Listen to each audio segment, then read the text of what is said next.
Hola, Georgina.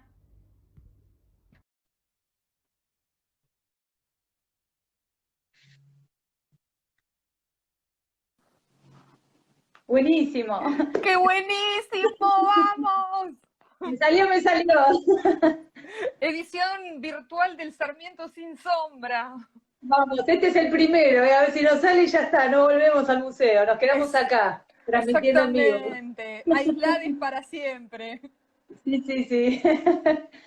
Bueno, Georgina, muchísimas gracias por querer sumarte a esta nueva manera de hacer nuestro Sarmiento sin sombra. Como sabés, el Sarmiento empezó el año pasado de la mano de Ingrid, una colaboradora del museo que ha laburado muchísimo con nosotros y sigue laburando, por supuesto, y ella fue quien propuso que vinieras a charlar sobre las mujeres, el trabajo, Eugenia y Procesa justamente, que tiene que ver con tu especialidad, ¿no? Con esta especialidad, el libro que editaste en el año 2016. Así que, si te parece, ya que se vienen sumando, leo tu CV y arrancamos. Dale, Dale. gracias. Bueno, Georgina Glusman es especialista en mujeres artistas y enfoques feministas de la historia del arte, con foco en el siglo XIX y la primera mitad del siglo XX. Es doctora en Historia del Arte por la UBA e investigadora del Consejo Nacional de Investigaciones Científicas y Técnicas. Asimismo, se desempeña como profesora de la Universidad de San Andrés, donde dicta seminarios de arte argentino y estudios de género. Ha sido profesora invitada en México, Estados Unidos y Canadá y ha recibido becas de la Getty Foundation, del Instituto Nacional del Arte de Francia y el Museo de Bellas Artes Rosa Galisteo. Y autora, por supuesto, del libro Trazos Invisibles, Mujeres Artistas en Buenos Aires, 1890-1923, editado en el año 2016, y por el cual nosotros queremos que hables justamente con nosotros respecto de Procesa y Eugenia. En principio, me interesaría muchísimo que nos cuentes por qué Schiaffino en el libro del año 1933 solo nombra a Procesa como una maestra de Eugenia. Esto tiene directa relación con el linaje paterno, ¿verdad? Exactamente. Algo muy importante para entender, como dice Virginia, esta generación de artistas es que en general solo las conocemos o nuestra primera aproximación a ellas no es a través de los museos del arte. A pesar de que muchas de ellas están representadas en museos artísticos o en museos históricos, como es el caso del Sarmiento, y esa es una distinción bien interesante para que después charlemos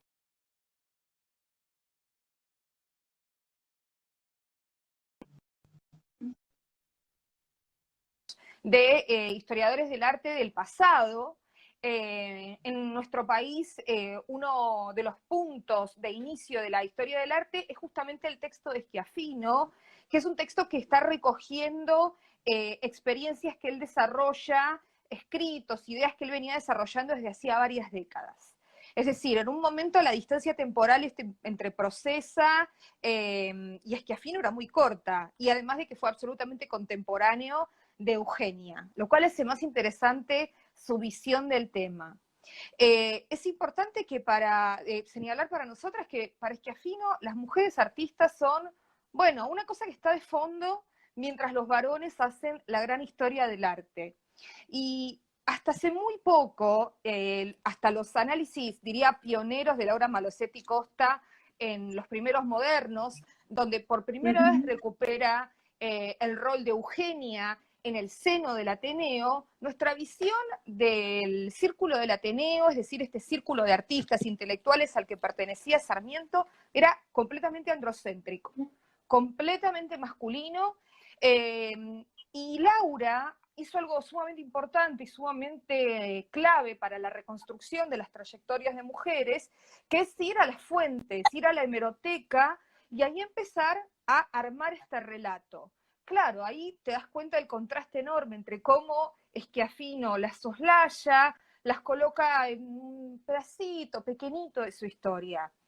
Y sin Bueno, embargo, perdón que te sí, interrumpa, pero no, justamente en eso, Schiaffino habla de las mujeres que pintan frutas y flores y en eso se contradice también con lo que estaba pasando con Eugenia. Eugenia estaba entrando en el incipiente mercado del arte, y era una mujer muy reconocida realmente por el círculo, está bien.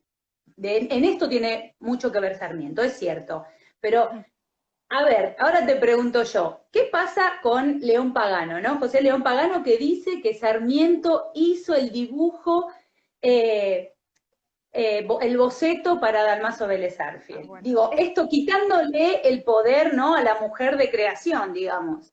esta es una como de las leyendas sarmientinas más apasionantes. Para el público que no es sarmientino, tal vez tanto como Virginia y como yo, tenemos que decir que Sarmiento es como una figura determinante en el modo en el que se ha leído todo su círculo familiar, evidentemente, y en el caso de las mujeres que se aproximaron a las artes, justamente porque Sarmiento era un cultor de las artes, siempre aparecen como, bueno, pinta porque Sarmiento pintaba. Una de las leyendas sarmientinas más extrañas es que él hizo el boceto de un retratazo, un retrato espectacular, con un claroscuro, con un empaste, con las características formales de la pintura de Eugenia, y que sin embargo se repite esta leyenda, ¿no? El boceto lo hizo Sarmiento. Claro, y acá nos tenemos que encontrar, digamos, con la realidad de que tenemos que desarmar estos mitos. Y en estos mitos siempre hay una dimensión, cuando estamos hablando de un prócer como Sarmiento, ¿no?, casi de orgullo nacional herido, pero Sarmiento de ninguna manera puede haber hecho el boceto de un retrato que primero, digamos, la autoría de Eugenia está ahí porque son sus características como pintora, ¿no? Sobre todo el claroscuro, una materia pictórica muy, muy presente. Pero aparte Sarmiento no tenía la capacidad de dibujo que sí tenía Eugenia, y que nos es conocida a través de muchísimos bocetos y muchísimos tipos de obra diferentes. Entonces ahí No, y además tenemos dibujos de Sarmiento, que no son, por supuesto, no tienen nada que ver con la mano de Eugenia. Vayamos, por ejemplo, a los dibujos que le hace a la hija de Dalmacio cuando está viniendo en el Merrimack. La diferencia en la mano, que justamente él lo dice, ¿no? Porque él adora tanto a su hermana como a su nieta, y las ensalza todo el tiempo. sí. Y justamente de Eugenia dice que tiene una perfección en la línea y demás que no la podría haber logrado él de ninguna manera, así que lamento decir que José León Pagano no estaba en lo correcto. No, no, pero es interesante esto que dice Virginia, porque es muy clave, que Sarmiento realmente trata de hacer una genealogía de mujeres artistas donde coloca a su hermana, obviamente no él se coloca en un lugar importante, pero siempre las destaca, y sobre todo Eugenia.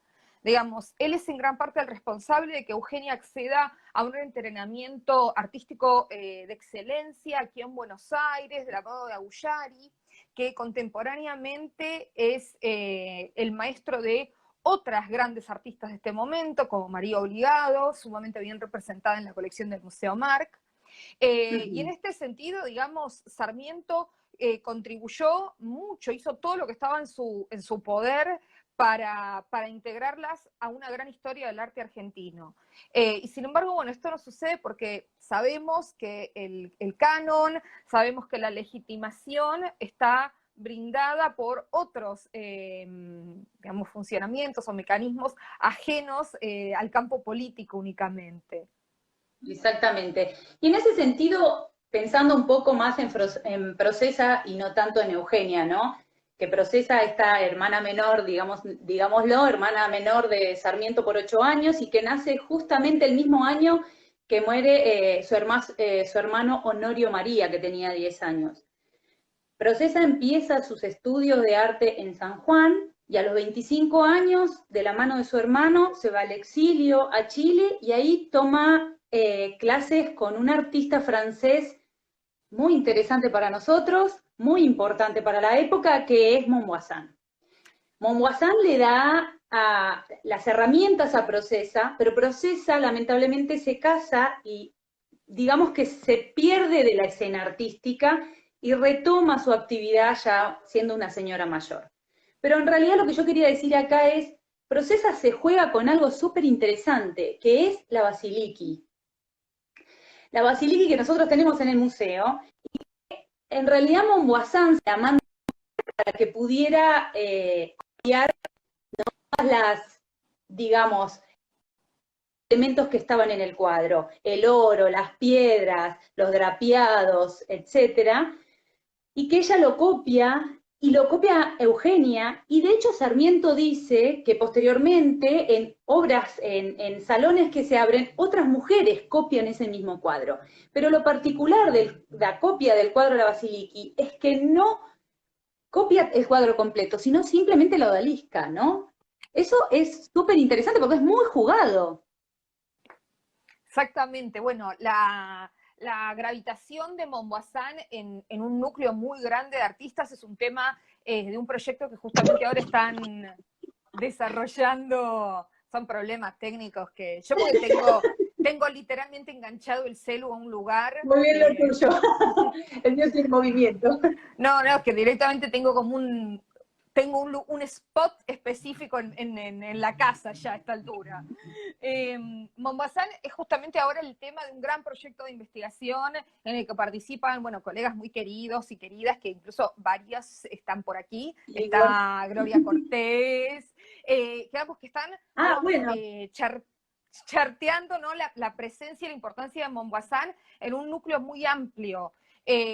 La Basiliki fue, bueno, acá yo busqué la postal, ¿no? Este cuadro tuve la fortuna de verlo con Gloria Cortés Aliaga, y bueno, justamente el recorte que realizan es ¿no? Es la odalisca, es la figura sensual. Ahí está Gloria, levantando la mano.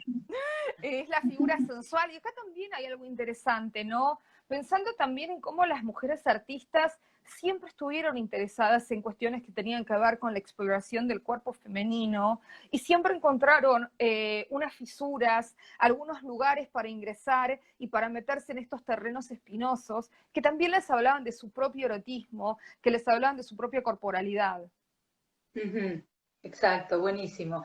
Lástima que cuando se presenta al Salón de Buenos Aires no la aceptan porque le había quedado sin terminar ese cuadro y extiende piel donde iba justamente drapeado, ¿no? Pero bueno, la verdad que nosotros estamos muy contentos, estamos trabajando actualmente con Adriana Mante, que también es otra sarmientina acérrima, para hacer una exposición sobre cartografías de la pasión, donde las mujeres tienen protagonismo. Así que estamos en eso, pero bueno, nos agarró la cuarentena, pero próximamente lo vamos a, a publicar. Y ahora digo yo, ¿qué pasa con Clara Fuliel? ¿Fuliel, está bien el nombre? No, Filiel. Pero creo que acá necesitaríamos a la Gloria Cortés para que nos corrija la pronunciación, porque ella es como la experta en este tema. Bueno, acá me voy a robar todo lo que voy a decir, lo desarrolló Gloria Cortés Aliaga, colega, amiguísima chilena, que está trabajando muchísimo sobre la figura de Clara.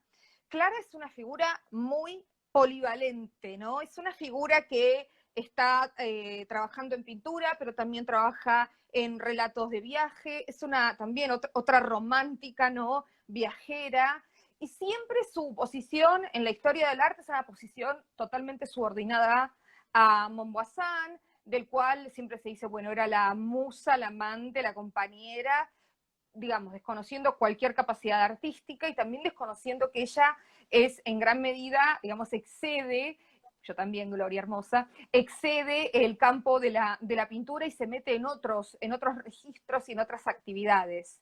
Este es un tema interesantísimo porque nos permite discutir uno de los pilares de la historia del arte, que es la relación maestros-discípulas. Digamos, históricamente, en la historia del arte, nosotros nos encontramos con la presencia de grandes maestros que tienen discípulas eternas, y esto es importante, ¿no?, porque los discípulos varones en algún momento cortan el cordón umbilical. Las discípulas parecen ser discípulas hasta que tienen 130 años y o se mueren. En cambio, los varones en algún momento alcanzan esta idea de independencia artística, ¿no? Bueno, el caso de Clara, el caso de la Procesa, funcionan de esta manera en la historia del arte. Siempre son las discípulas de Montbazán, no importa qué pase en el medio, ¿no? Y en el caso de Procesa, lo que dijo Virginia antes es re importante, porque Procesa deja su actividad, como muchas mujeres, deja la actividad artística en el momento del casamiento. El momento del casamiento marca para las mujeres del siglo XIX, y me atrevo a decir para las mujeres de una parte del siglo XX, un parteaguas en su vida, ¿sí? No es que necesariamente sus maridos les prohibieran, simplemente el tiempo que tienen que dedicar en un esquema donde no hay ninguna tarea que quede de cuidado que quede del lado masculino, que recaiga sobre el lado masculino de una pareja heterosexual normativa del periodo, todo ese trabajo lo pasan a hacer las mujeres. Entonces es muy común encontrarnos con carreras que se cortan abruptamente, y es algo también para las historiadoras, los historiadores del arte, también es muy difícil a veces reencontrarnos a las mujeres cuando vuelven a pintar porque cambiaron su apellido. Empiezan a utilizar el apellido de su esposo, entonces ya luego no las encontramos y tenemos entonces líneas interrumpidas, que a lo mejor son la misma persona, ¿sí? Pero no lo sabemos. Y eso también es como una cuestión en la que las personas que estamos metidas en los archivos mucho tiempo pensamos mucho y tratamos siempre de unir piezas de un rompecabezas que siempre está incompleto. Y Ana Acá acá me dice, sí, dice algo muy justamente eso. interesante, ¿no? Si no, el casamiento es la maternidad, ¿no? Y todas estas tareas de cuidado, ¿no? Porque también sobre las mujeres suele recaer también el cuidado de los padres ancianos, por ejemplo. Los hermanos, cuando ya se ponen, si son hermanas menores, los hermanos mayores. Esto es un caso de una Exacto. pintora contemporánea a la Sarmiento, a la Eugenia Belín Sarmiento, que fue Hortensia Verdier, que justamente parte de su desaparición de la escena artística tiene que ver con que se hace cargo de sus hermanos que tienen problemas de salud gravísimos. Entonces ahí tenemos una ausencia, una carrera interrumpida. Curiosamente, tanto ella, Hortensia Verdier, como la Eugenia Belín Sarmiento exhiben en el Salón Nacional en 1912. Ajá, bueno. Ah, Leontina, hola Les, Leontina, ¿cómo te va? comentando sobre Leonie Matisse, bueno, claro, lo que pasa es que Leonie Matisse es un artista que ya viene con otra cabeza, ¿sí? Esto es algo importante, ¿no? Leonie Matisse es un artista que si bien es contemporánea, bastante contemporánea de Eugenia, nacida creo que unos 20 años después, esas 2 décadas marcan toda la diferencia, y además algo muy clave es que eh, Leonie siempre fue una mujer recontra independiente, ¿sí? Fue una mujer que cruzó el Atlántico sola para venir a casarse acá. Entonces, acá hay algo Sin del dono de orden. argentino. Exactamente. Leonie la mejor, dice Gachi Rosati, extraordinaria artista, y estamos de acuerdo. Claro que sí. Ahora yo digo, en este caso, Eugenia rompe un poco, si bien ella ingresa a un grupo selecto de la mano de su abuelo, ella, esta explotación del incipiente mercado del arte en Eugenia es clave, ¿verdad? Exactamente. Ahí está justamente Paula, que es bisnieta de Leonie Matisse. Así que estamos Ah, mira. rodeadas de historia entre la leontina directora y las descendientes de artistas. Sí, esto es una cuestión muy importante, ¿no? Eugenia puede ser que venga apadrinada, yo eso no lo voy a discutir porque es obvio, pero Eugenia tiene una relevancia propia. Y acá me parece muy importante señalar algo que la distingue del núcleo de mujeres artistas del Ateneo, para que nos demos una idea, para quienes tal vez no sean tan nerds de la historia del arte. El Ateneo organiza exposiciones entre 1892 y 1898, ¿sí? Y allí, en este contexto, se van a dar una enorme cantidad de exposiciones con una gran participación femenina. Tenemos identificadas 80 mujeres artistas, entre las que están Eugenia Belín Sarmiento. Estas 80 mujeres artistas tienen recorridos recontra diferentes, ¿sí? Algunas son realmente lo que se conoce como las pintoras aficionadas, ¿no? Pintoras que exhiben 1 o 2 obras y que desaparecen del mapa y no las encontramos nunca más, y que exhiben obras que son, por ejemplo, paisajes o naturalezas muertas, es decir, las pinturas que se consideraban, los temas que se consideraban apropiados. Pero después tenemos otras como Eugenia Belín Sarmiento, que son pintoras que se especializan en la figura humana, ¿sí? ahí tenemos entonces un cambio muy grande de paradigma de lo que significa la mirada femenina hacia el arte, ¿no? Eugenia es una artista que trabaja a partir del modelo desnudo, es una artista que trabaja el retrato. El retrato implica digamos, esta situación de empatía y esta situación de cercanía con las personas, implica también salir de los espacios domésticos, ¿no? El retrato se hace o en un espacio de taller especialmente dedicado a eso, es decir, un espacio no doméstico, o implica trasladarse y pintar el retrato en la casa de aquel que está encargando la obra. Y en este En este sentido, caso, viste sí, bueno, el dibujo que nosotros subimos para el flyer es muy particular y nos interesó mucho poner ese dibujo porque es un hombre trabajando.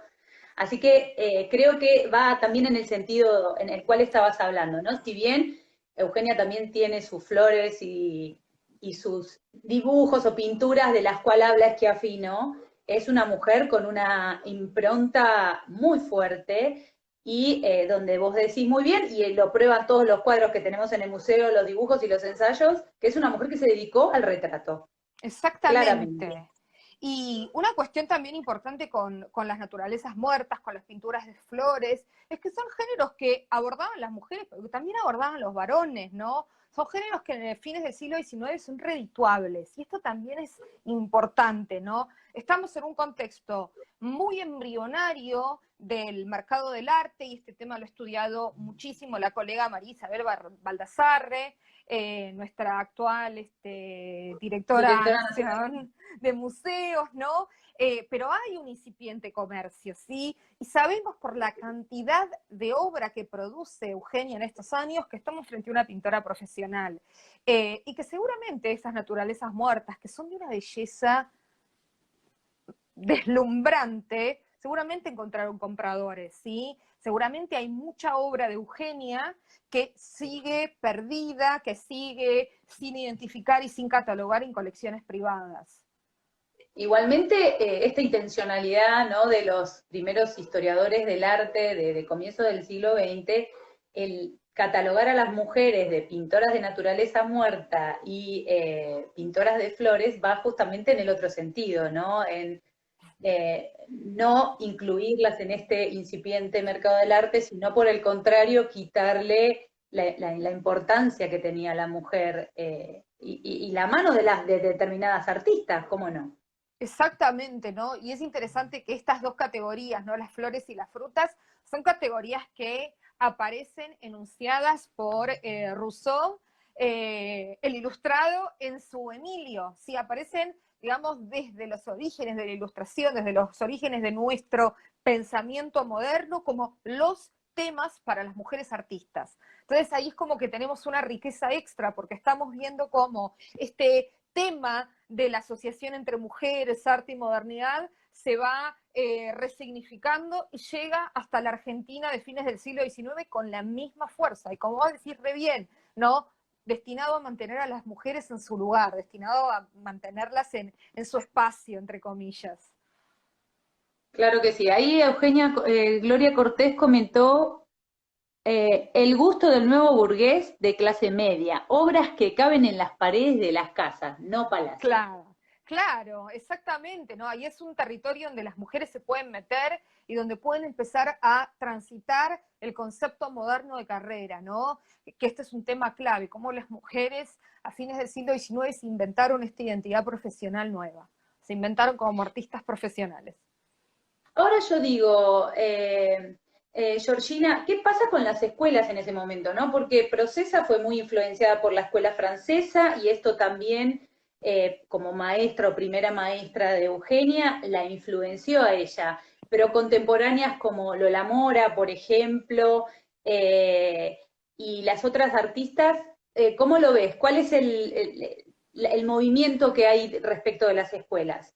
Bueno, este es un tema muy importante, ¿no? La Argentina no tiene, digamos, una sistematización de la educación artística, está muy entrado el siglo XIX. Esto provoca varias cosas importantes para las mujeres. En primer lugar, que la mayor parte de las mujeres que acceden a una educación artística lo hacen mediante el trabajo con maestros en clases individuales. y esto significa una marca de clase muy importante. Casi todas las mujeres que estamos trabajando en estas últimas décadas del siglo XIX son mujeres que pertenecen no necesariamente a una oligarquía, pero sí son mujeres de clase acomodada, ¿sí? Esto es un tema muy importante porque faltan varias décadas para que la carrera artística se empiece a democratizar en la Argentina de algún modo, con la sistematización de los espacios de enseñanza y la apertura de esos espacios de enseñanza a las mujeres. Algo muy interesante que ocurre en Buenos Aires y que, bueno, Malosetti Costa en Los Primeros Modernos lo desarrolla con pelos y señales, es cómo las mujeres artistas empiezan a ingresar lentamente en los espacios como la Academia de la Sociedad de Estímulo, en espacios que esto es muy interesante, por ejemplo, en clases nocturnas, ¿no? Y si estamos pensando en clases nocturnas, estamos pensando necesariamente en mujeres que también desarrollan algún tipo de actividad laboral ahí a fines del siglo XIX, principios del siglo XX, y a la noche se van a estudiar. Entonces ahí se abre un panorama completamente diferente en lo que concierne la relación clase social y género y arte, ¿no? Generalmente las artistas anteriores a este momento son artistas que provienen de grandes familias, ¿sí? Y que tienen acceso no solo a la clase individual con el maestro, que ya tiene un costo, sino que tienen un enorme capital simbólico, tienen acceso a publicaciones. El caso de María Obligado y su biblioteca es un caso como testigo de esto, ¿no? María Obligado tiene una biblioteca de arte envidiable, ¿sí? Es una estudiosa absoluta. Entonces, acá tenemos mujeres artistas muy, muy privilegiadas. Recordando siempre entonces que cuando estudiamos el género también lo tenemos que cruzar con otras variables necesariamente, y la clase social ahí es clave para lograr una comprensión realmente adecuada y bien cerrada, en el sentido de sólida, de las mujeres artistas. Bueno, en Yéndonos, ese caso, sí. perdón, en ese caso Sarmiento, ¿no? Y la escuela de Santa Rosa de San Juan es pionera en este sentido, porque estamos hablando de una escuela de arte. Exactamente, Virginia, ese es un tema recontra interesante y recontra clave. O sea, Sarmiento ve muchas cosas. A ver, Sarmiento es en gran medida, y esto, digamos, me parece una de las partes, de las facetas más fascinantes de él ve un futuro para las mujeres, ¿no? Vamos, él tiene Sí. una claridad conceptual muy grande en cuanto a qué trabajos podemos desarrollar, ¿sí? Obviamente que es un hombre del siglo XIX, no le podemos pedir lo mismo que le pedimos a una persona del siglo XXI. Pero Sarmiento imagina mujeres que pueden trabajar fuera de su casa, imagina el trabajo extradoméstico, imagina las familias atravesadas por la educación femenina, ¿sí? Tiene una enorme correspondencia con mujeres, entre las que se encuentran, por ejemplo, Mary Mann, cuya hermana era artista, ¿sí? Entonces ahí empezamos a ver cómo la cuestión del arte como profesión no es ajena a Sarmiento. Y ahí nos entendemos mejor a Procesa y a Eugenia, y esta libertad que tuvieron también de ejercer, sobre todo Eugenia, su profesión de artista. Mira, en ese caso, bueno, yo vengo más que del arte de la museología y la restauración, y a mí me llamó particularmente la atención cuando él en Recuerdos de Provincia habla de lo que está pasando en Europa, de lo que le pasó en Europa, y que quiere formar una colección, una exposición de arte en San Juan.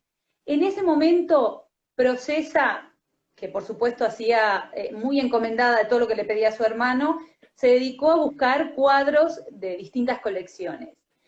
Pero lo interesante es que ella rescata de una localidad de San Juan un cuadro que era de Cristo antes de la resurrección y lo restaura. Lo restaura bajo su propio, o sea, ella toma el gasto de restaurarlo, rebarnizarlo, y el dueño luego decide no donarlo. Y eso pasó con toda la alta sociedad sanjuanina. Finalmente no se logra hacer esta exposición de arte, y Sarmiento, por supuesto, está súper enojado con la sociedad sanjuanina, porque no le permitieron armar este espacio de arte. Pero digo, estamos hablando ya inclusive de restauración de cuadros. Así que es súper interesante la incidencia de Procesa en las técnicas restaurativas del siglo XIX estamos hablando. Estamos hablando de que Ruskin y Viollet-le-Duc se están peleando en Europa bajo el concepto de cómo restaurar, y ella está restaurando aquí, ¿no? Qué fascinante, la verdad, Victoria, esta historia, Virginia, ¿verdad? Esta historia no la conocía, la restauración del cuadro. Es fascinante y nos muestra esto, ¿no? La diversidad de roles que ocuparon las mujeres, ¿no? A la Procesa la tenés como retratista, la tenés como gestora, la tenés como esto que vos decís bien, ¿no? Cumpliendo y tratando de que todos los, digamos, designios de Sarmiento lleguen siempre a buen puerto. Esto me parece algo muy interesante y esta, también la negativa del coleccionista a donarla, seguramente hable del trabajo que había hecho ella de recuperación de la obra, ¿no? Seguramente la obra estaba en una condición deprimente y luego sí quedó en una condición aceptable. Acá Marcelo dice, hay una estrategia política muy fuerte entre Eugenia y Domingo. Él la legitima en sus menciones y ella legitima su imagen, su apariencia. Sí, absolutamente. Y después lo interesante es que en el recorrido de las imágenes, en la vida de las imágenes, nuestra imagen mental de Sarmiento es un retrato de Eugenia. Sin embargo, muy pocas personas saben que esas obras las pintó una mujer, ¿no?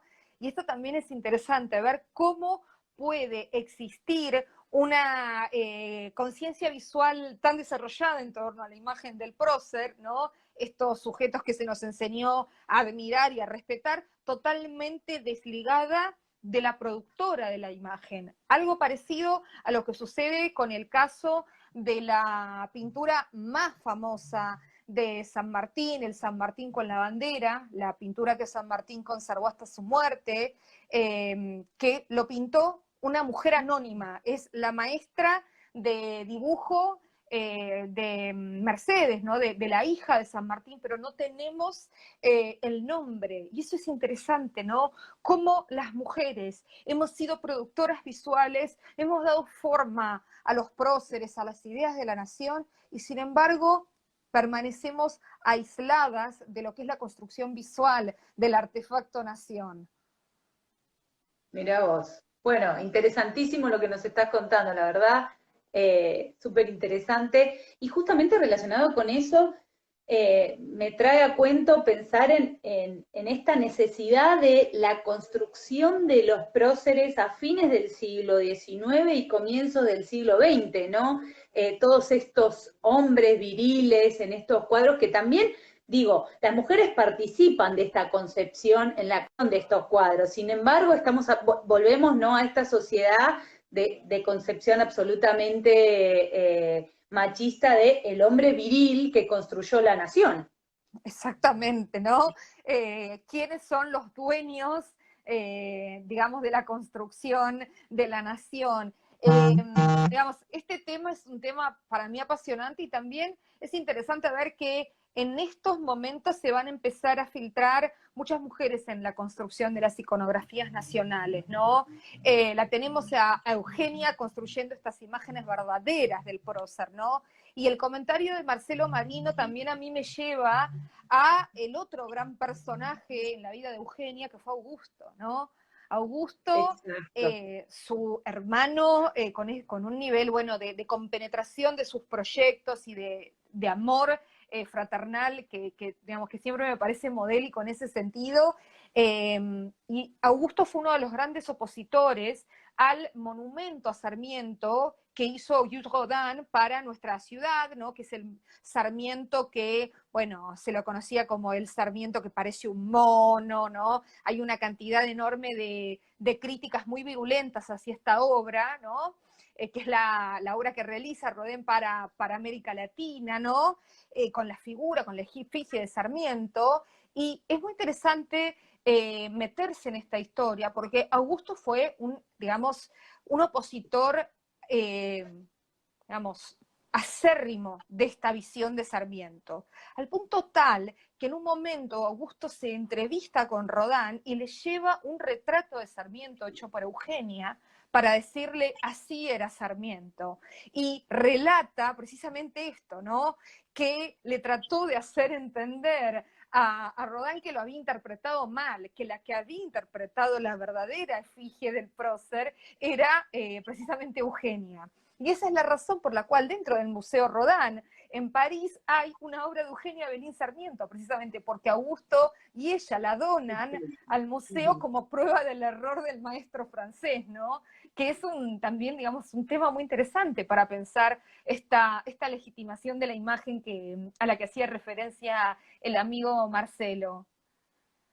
Igualmente, en algunas cosas, digo, lo encontré, lo pesqué infraganti a Augusto, digo, en este sentido, ¿no? Él ensalzó mucho a su abuelo y en ese afán de generar esta efigie viril del hombre, cometió algunas situaciones.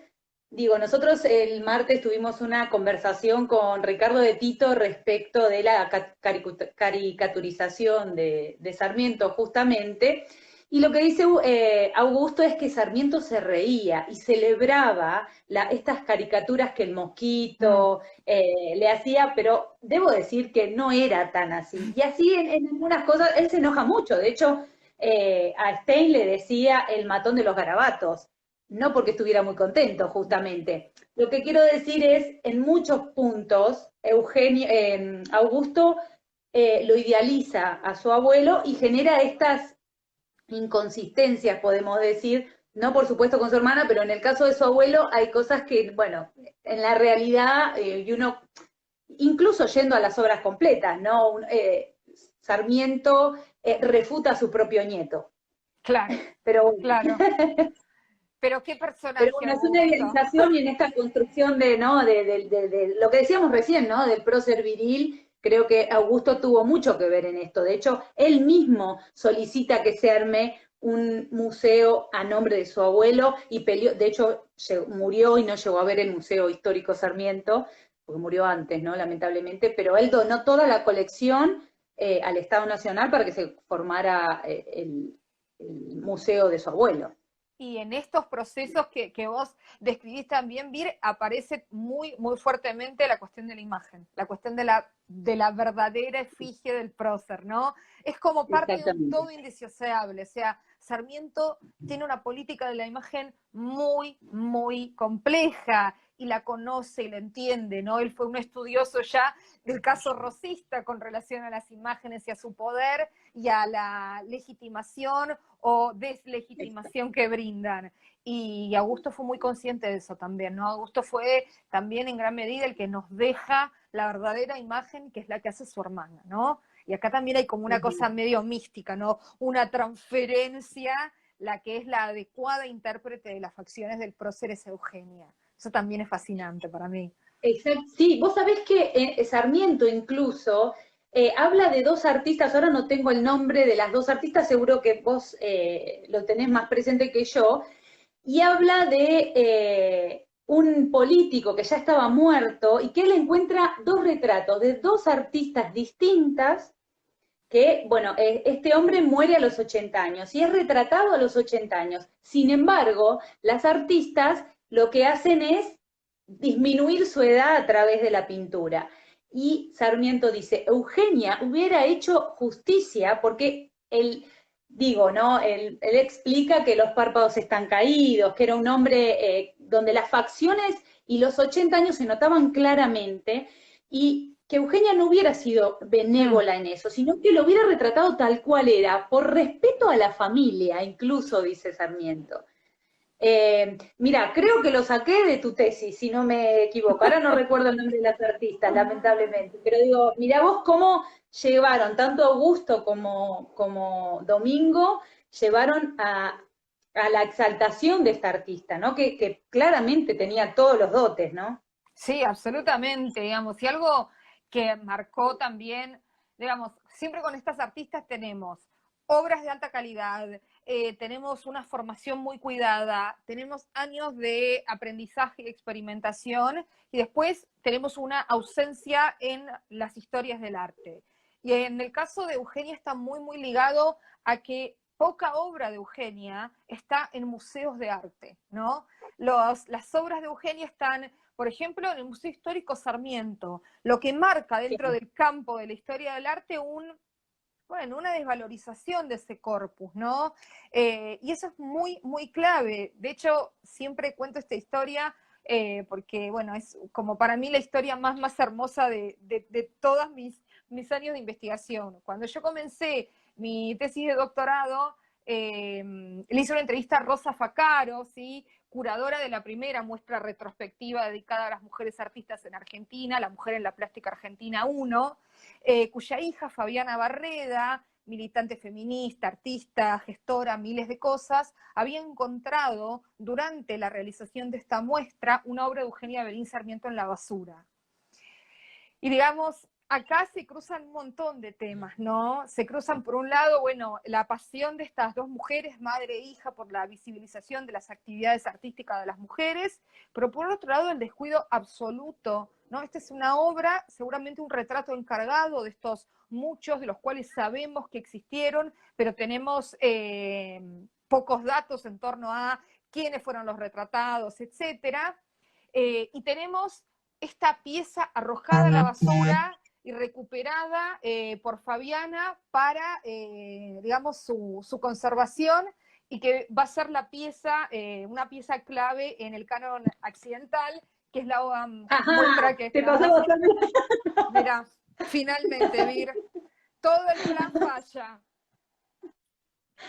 No, y bueno, vamos a hacer, es así la conectividad. Es así. Nos estamos acostumbrando al cuerpo digital, ¿viste? Va muy bien igual, va muy bien, Georgina. Igual si hubiéramos hecho esto, nuestro plan era hacerlo in situ, con las obras, bueno, el Museo Histórico tiene además una hemeroteca genial con la columna del hogar y un montón de publicaciones divinas. Seguramente me hubiera tropezado, yo soy re torpe, así que algo hubiera hecho mal. Bueno, perdón, seguí nomás. No me acuerdo qué estaba diciendo, pero... no, esta cuestión Estamos hablando de esta obra rescatada. Entonces, bueno, después la otra cuestión es que hay muy poca obra de Eugenia en los museos de arte, ¿no? Y... Ay, qué interesante la pregunta de Guadalupe Suaznavar, que está ahí, es M. Guadas, doctora en historia. Yo fui jurado. Sí, ¿por qué las artistas no armaron sus propios archivos? Esta es una pregunta re importante, Guada, porque hay las referencias que tenemos, a Eugenia las tenemos, vía Sarmiento, vía Augusto, y además Augusto y Schiaffino eran, digamos, bastante cercanos y tuvieron, a pesar del asunto de Rodin, tuvieron una interacción, ¿no? Ahí tenemos entonces la información de ella, pero lo interesante es que las cartas sobre la obra, digamos, sobre estos encargos, no las escribe ella, ¿sí? Se las escribe Augusto, por ejemplo, ¿no? En el archivo Schiaffino hay una carta muy iluminadora en este sentido, donde Augusto le cuenta a Schiaffino algunos datos de su hermana. Y en un punto le dice, bueno, a ella le encargaron una obra para tal lugar, y yo la gestioné, y yo escribí la carta, y ahí nos damos cuenta de que realmente para una mujer como Eugenia, despegarse de las figuras masculinas era muy difícil, ¿sí? Había también una cuestión de cuidarlas muy, muy grande, y más era una mujer soltera como Eugenia. Si Eugenia se hubiera casado, hubiera adquirido una libertad diferente. Acá Marcelo dice, ¿qué pasó con el taller de Eugenia? Que era tremendo. Bueno, el taller de Eugenia estaba en lo que hoy es la Casa de San Juan, que fue la casa, ¿no? La Casa de Sarmiento en los últimos años de su vida, que está hoy en la calle Sarmiento y Libertad. Sarmiento y Talcahuano, no Libertad. Sí. Cerca de... la Casa de San Juan. La Casa de San Juan, sí. Sí. De hecho, la imagen de Eugenia pintando es en ese taller, que es la que siempre, la fotografía que recorre, bueno, que está en todos lados, ¿no? La conocida de Eugenia. Sí, la conocida, hay muchas obras que están en el museo, pero también hay muchas que no, hay muchas obras que Por eso cuando hablamos de Eugenia tenemos esta doble faceta, ¿no? Muy conocida porque el Museo Histórico tiene mucha obra y también tiene, no solo tiene óleos, sino que también tiene pasteles, tiene dibujos, realmente podemos seguir su trayectoria artística gracias al acervo del museo, y que yo realmente quiero decir algo, ¿no? Este es un museo que ha tenido muchas gestiones diferentes, y la gestión que vos estás llevando adelante tiene un grado de apertura que yo celebro enormemente. La verdad es que, no sé, te lo quería decir como a título Gracias, personal, pero realmente, o sea, me encanta que estén moviendo el avispero y que sea ese museo esté alcanzando todo el potencial que tiene, porque tiene de todo ese museo, es un museo mágico. Y bueno, no sé, es una gestión como muy diferente al perfil que hemos tenido antes, sobre todo yo que hace más de 10 años empecé a frecuentar ese museo. Pero algo interesante es que en esa imagen a la que hacía referencia Marcelo, en esa imagen hay mucha obra que no está, ¿sí? Esa obra seguramente forma parte de la obra de Eugenia que se compraba y se vendía. La obra de Eugenia que cada tanto sale al conocimiento público, más allá de Fabiana Barreda encontrándola en la basura, suele aparecer en anticuarios. En San Telmo muchas veces suele aparecer, de hecho Coti, Ingrid, las chicas del equipo maravilloso del Museo Sarmiento, entraron en contacto con unos extranjeros, con unos turistas que habían encontrado en un anticuario en San Telmo una obra y estaban pensando en comprarla. Esta suele ser la circulación de las obras de Eugenia en la actualidad. No son obras que salgan a remate todavía, ya habrá tiempo para crear mercado para Eugenia y para que sus obras realmente puedan circular en otros ámbitos. Y digo, porque la obra que circula en un anticuario muchas veces perdemos el registro y las personas que investigamos no podemos incluirlas en narrativas más largas o más amplias, ¿no?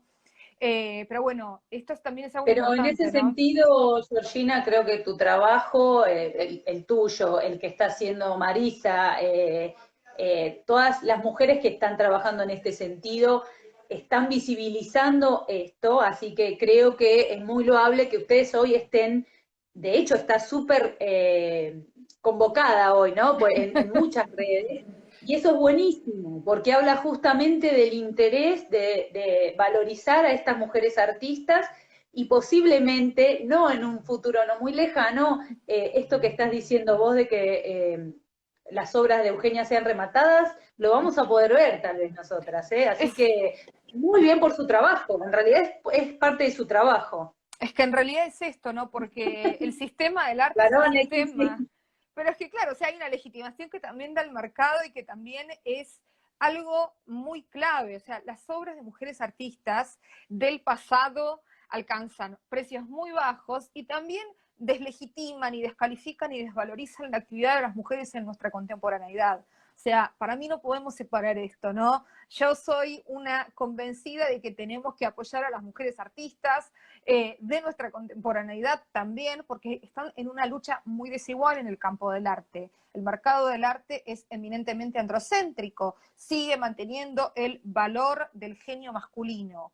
Entonces, estas son dos luchas en simultáneo para mí. Apoyar a las artistas mujeres en nuestra contemporaneidad, vamos Gachi, y también no desligar esto de la lucha por que las artistas del pasado tengan un reconocimiento, porque somos una línea, ¿sí? Somos un continuo de mujeres, eso es así, ¿no? Entonces nosotras pensamos a través de nuestras madres, nos legitimamos a partir de nuestras predecesoras, seamos artistas, seamos investigadoras, lo que fuera, ¿sí? Me parece importante tener como esta conciencia.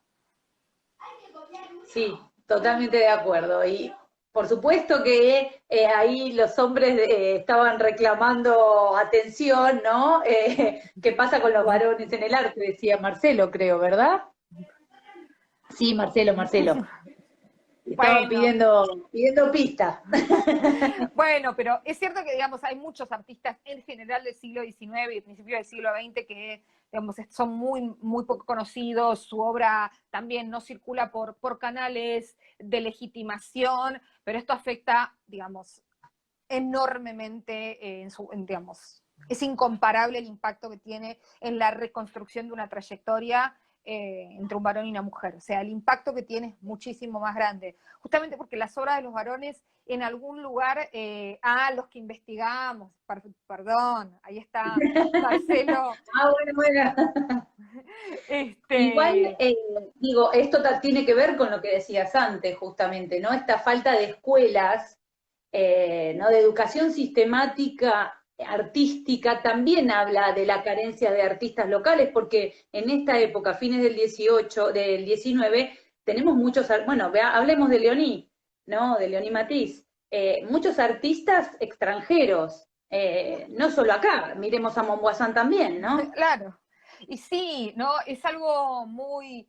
Ay, acá qué interesante, ¿no? Marcela dice, en la actualidad hay más estudiantes. Claro que sí. Y esto es Bueno, por ella es eso... una estudiante, esta es una licenciada en arte, justamente, sí. Por eso yo les decía esto, ¿no? Que yo lo concibo como un continuo, ¿no? O sea, tenemos que lograr una historia del arte más justa, más inclusiva, y eso también se conecta con las luchas de hoy, porque vos tenés muchísimas estudiantes mujeres, pero luego tenés las ferias dominadas por los artistas varones. ¿Sí? Luego tenés los que más venden, los que mayor precio o mejor precio alcanzan son varones, ¿no? Y sin embargo, esto que vos decís es clave, Marcela, no te conozco, pero es un gusto.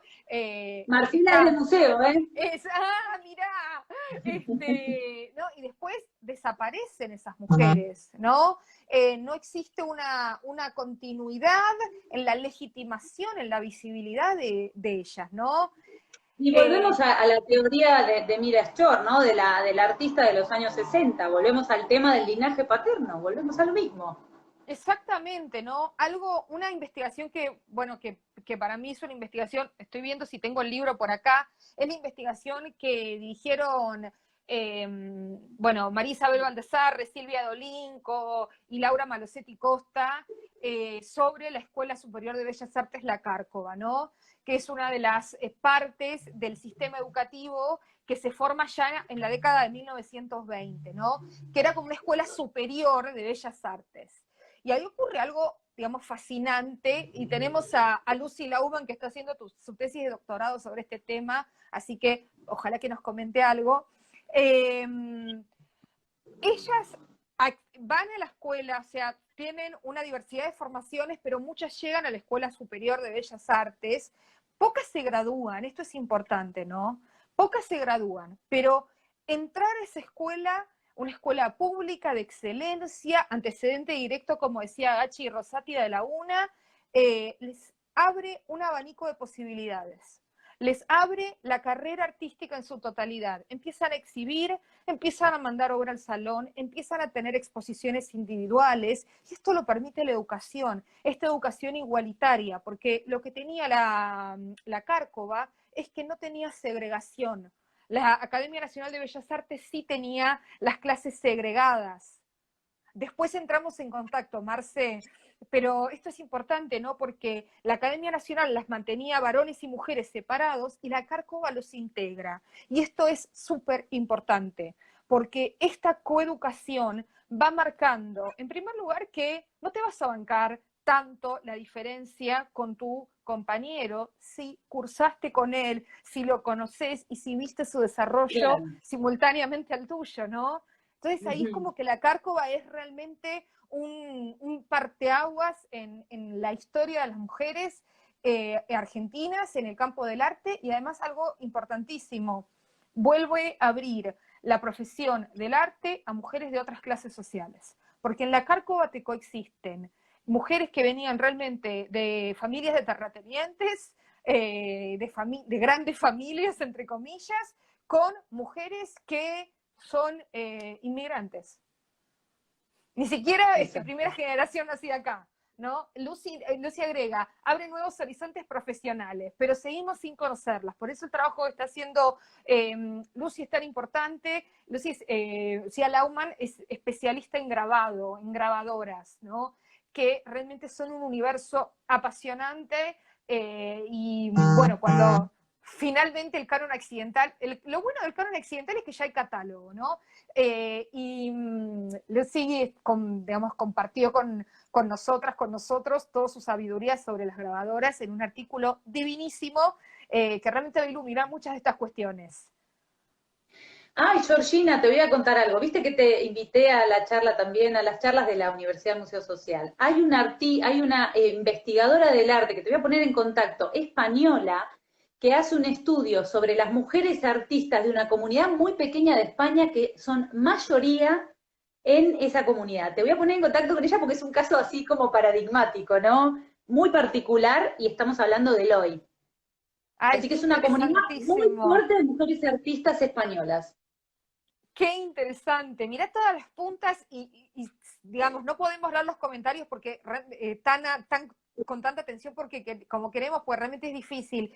Pero fíjate todas las puntas y el enorme interés que hay en este tema. Digo, esto es fascinante para mí porque cuando era joven, cuando yo empecé mi tesis de doctorado, Vamos. yo les juro que iba a los museos y la gente no voy a dar nombres porque se dice el pecado, no les pecadores, me decía, vas a hacer tu tesis con esto mientras me mostraba una obra de una mujer, ¿no? Y en 15 años se dio vuelta la tortilla, se dio vuelta el panqueque, ¿no? O sea, pasamos de decir, vas a estudiar esto a un montón de gente que siente que es parte de las reivindicaciones de género conocer la historia, ¿no? Esto es algo tan clave, ¿no? Devolvernos la historia a los sujetos, a las sujetas que hemos estado tanto tiempo apartados de ella. No solo las mujeres, Pero, otros grupos no, subalternos por también. supuesto, pero digo, vos estás diciendo esto y yo pienso en el museo, la creación del Museo Nacional de Bellas Artes y la compra de obra.